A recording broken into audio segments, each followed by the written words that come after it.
Brisbane, the barge Mayora transports goods and vehicles to Moreton Island, one of the many sandy islands formed by the action of wind and tide in Moreton Bay.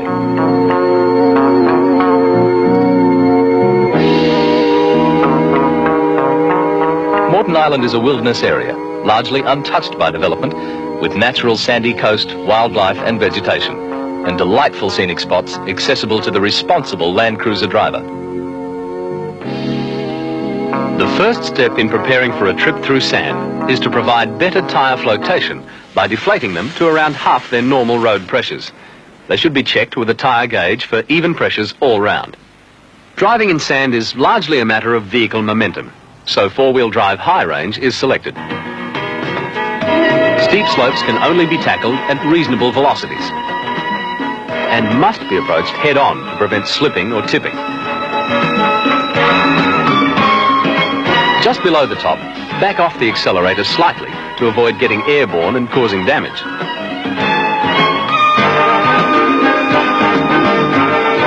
If you don't make it, reverse down on engine compression, keeping to the tracks you made going up. Tyres tend to dig into sand, probably more than on any other surface, and this characteristic will get you into trouble if you get sideways on a slope.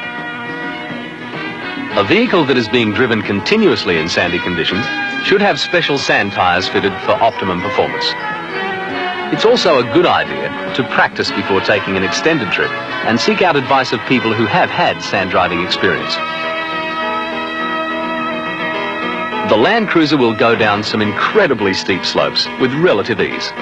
At the top, cut across the ridge at right angles to prevent the vehicle tipping. Stay as close to a direct line to the bottom as possible. Use four-wheel drive high range, applying small amounts of throttle to straighten out any slips. Never use brakes alone or freewheel down a slope. Sand is really tough on vehicles because it has the capacity to get into moving parts and cause problems with seals, bearings and couplings. Also, when it's being driven in sand, your Land Cruiser is operating at high engine speeds. So when you stop, leave the engine running for a few minutes to allow it to cool down. The coastal fringe of Australia offers some magnificent trips for the responsible Land Cruiser driver.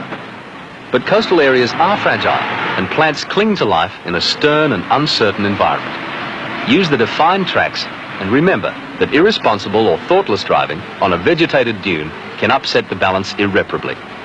Beach and dune driving is prohibited in some areas, so check with the authorities first.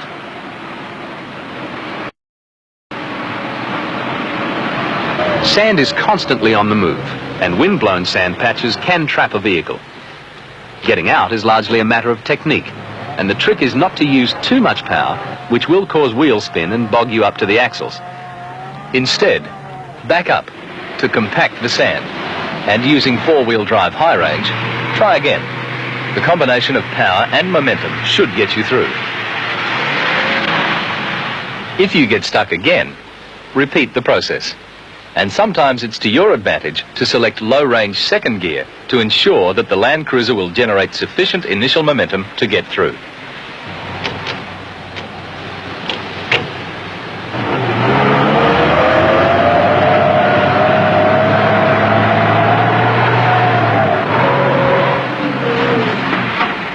The soft sand above the high water mark is hard on vehicles, but you must check the tidal information before taking to the hard-packed sand that lies between the high and low water marks.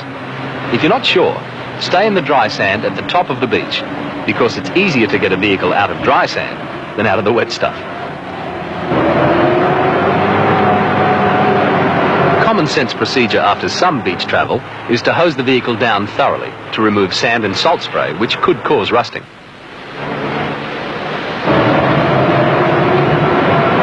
Where a creek crosses your path, don't go hammering through it, because the sand under the water may be unstable.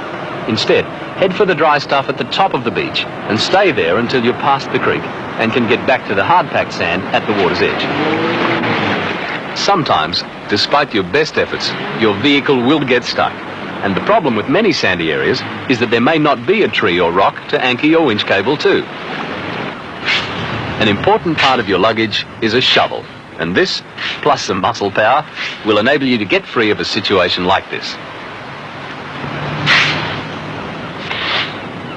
Dig a hole about 1 metre deep and place a large object in it. A large piece of driftwood or your spare wheel are ideal. To this you attach a chain or web sling which is paid out along a channel. Attach the winch cable to the chain and pack loose sand around the wheels very firmly. Now you have an anchor point that will take considerable strain. Start your engine to assist the winch and gradually ease the vehicle free, remembering to take the safety precaution of keeping clear of the stressed cable. The winch can be further assisted by engaging four-wheel drive low range and applying the power to the wheels. Thus, the shovel is an important tool for recovering your Land Cruiser. And while we're on the subject, other useful items to carry include water, oil, a spare fan belt and air filter. Travelling in company with another vehicle is sound safety procedure if either runs into trouble. In sand, never attempt to tow the bogged vehicle out, because if both get bogged, you're faced with a situation where there are two vehicles bogged to the axles at both ends of a highly stressed tow rope. It's not easy to get out of that one, so the recovery vehicle should only be used as an anchor. The narrow sandy tracks of the coastal fringe are enjoyable to drive on, but make sure of using the highest gear possible to avoid cutting up the surface. Remember too that others use the tracks, and excessive speed could result in a head-on collision. The more sparsely populated sandy roads and desert tracks of the interior have high temperatures and wind-blown debris to cause problems. It's sound practice to check that spinifex and other materials don't clog the radiator or collect around the drive shafts and couplings. Some of the major roads of the inland look like this. Wide dirt tracks with patches of the infamous bull dust that make driving conditions interesting to say the least. In slow motion, see how the dust swirls around the engine compartment. And in these conditions, it's advisable to check the air filter frequently and replace it if necessary. West from Ayers Rock are the Olgas, an amazing rock formation of massive domes rising to 546 metres above the surrounding plain. Despite the harsh, dry environment, the area teems with wildlife and vegetation. It is National Parks policy to protect the native flora and fauna. Visitors are kept to well-defined roads that are laid out to provide ample opportunity to enjoy the natural wonders of the region. A far cry from the merciless heat and arid conditions of the Red Centre, a Land Cruiser of the National Parks and Wildlife Service is on the early morning road patrol in the Kosciuszko National Park.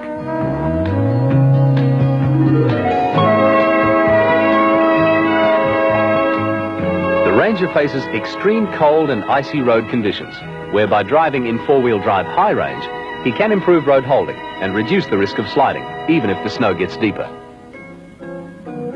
Vehicle momentum is important in snow driving. So too is keeping between the markers on the road. The snowdrifts on either side of the road may look nice, but they could be deep enough to trap a vehicle to an alarming depth. Jindabyne right through to Sawpick Creek at the moment is code 1. From Sawpick Creek through to Perisher Valley remains code 3. The link road is now impassable to traffic and will be closed. Did you copy over? Where the snow is hard-packed and very icy, wheel spin may be overcome by rocking the vehicle free. Select reverse, using the clutch to gently ease the Land Cruiser back a short distance each time until it is out.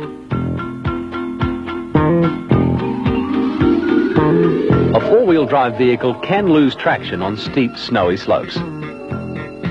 Chains are required, and they need to be fitted to all four wheels.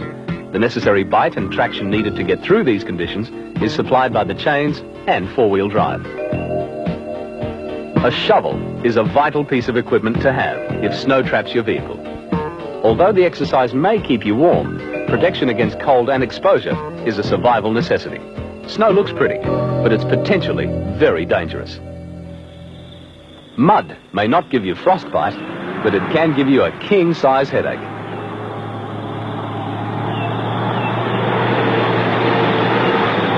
If you must drive in really muddy conditions, the thing to remember is that you need traction rather than brute power.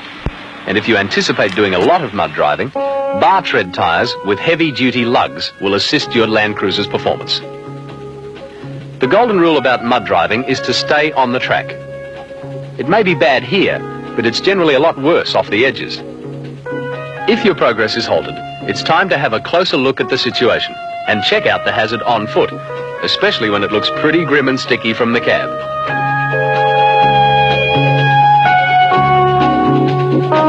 This sort of thing may mean you'll have to clean your carpets, but it will give you a better idea of whether the track is passable. Remember too, that you may get through this bog only to strike a deeper one a few metres further on.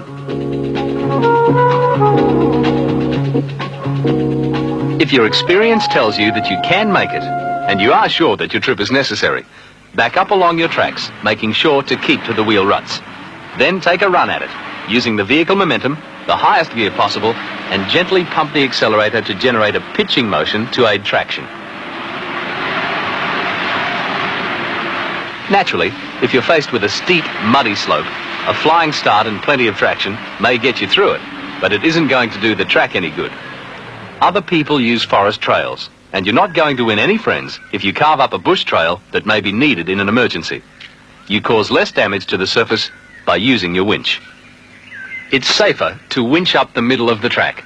Remember that the edges may be in worse condition, but adequate anchor points, like trees, don't grow in the middle of tracks.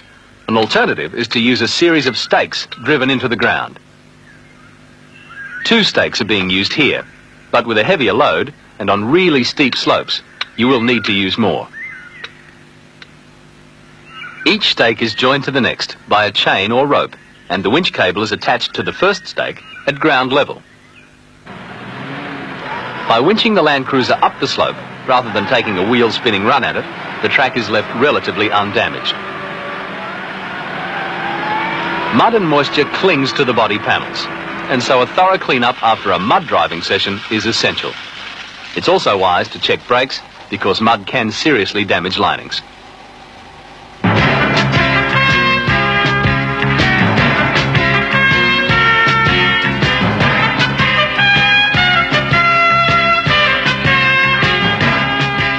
Toyota trusts that your understanding of the many techniques required has been increased by the demonstrations we've just seen. At work or play, the operation of a 4-wheel drive vehicle requires skill, care, and patience. Attributes that will be enhanced with practice and observation. As you gain experience, you'll find driving safer and more enjoyable, and you'll be confident of always getting through.